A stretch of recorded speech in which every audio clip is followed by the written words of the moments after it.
इसमें एक कला तो है समुद्र में कि जरा सा ऊंचा उठा और ये जैसे जैसे ऊंचाइयां अर्जित करता जाता है यही खारा जल मीठा होता जाता है। ये जो जल है समुद्र का, इसे थोड़ी छलांग लगानी है, हवाओं के पंख इसके साथ उड़ना है, इसे धीरे से वाष्प बनना है, सूरज की किरणों के साथ एकीकृत होना है।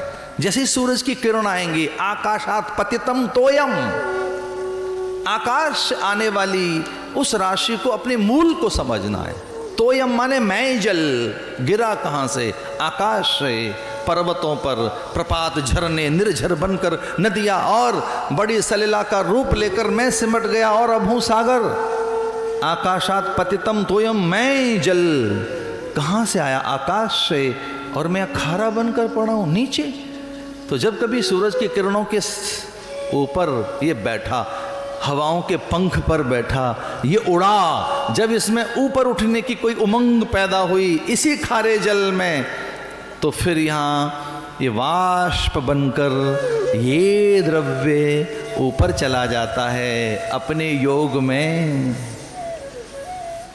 जल में कभी ग्रीष्म काल के समय कभी बहुत गर्मी पड़ रही हो और आप किसी के अतिथि बनकर गए हों और वो आपको शीतल जल पिलाएं, और उसमें ये देखकर कि बहुत गर्मी है तो शीतल जल में शीतल जल और थोड़े से क्रिस्टल, थोड़े से बर्फ़ के टुकड़े डाल दें, लीजिए प्लीज़ लीजिए, शरबत है, शीतल जल है। तो कई बार आप असहज हो जाते हैं, कहते हैं भाई ऐसा करो बर्फ़ निकाल दो इसमें से, कुछ ज़्यादा बर्फ़ डाल रखी है, ये जल में कुछ ज़्यादा बर्फ़ है। वो बातों में आपको लगाता है, धीरे धीरे कुछ देर हो जाती है और बर्फ़ हो जाती है, जल बन जाती है, बर्फ़ खो गई।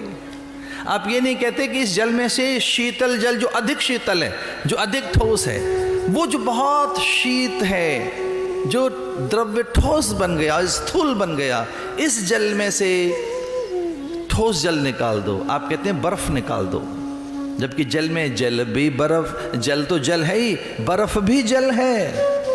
जो बर्फ़ के टुकड़े हैं वो है विभूति, और जो जल है वो है योग। जल है योग और बर्फ उसमें विभूति है, विभूति।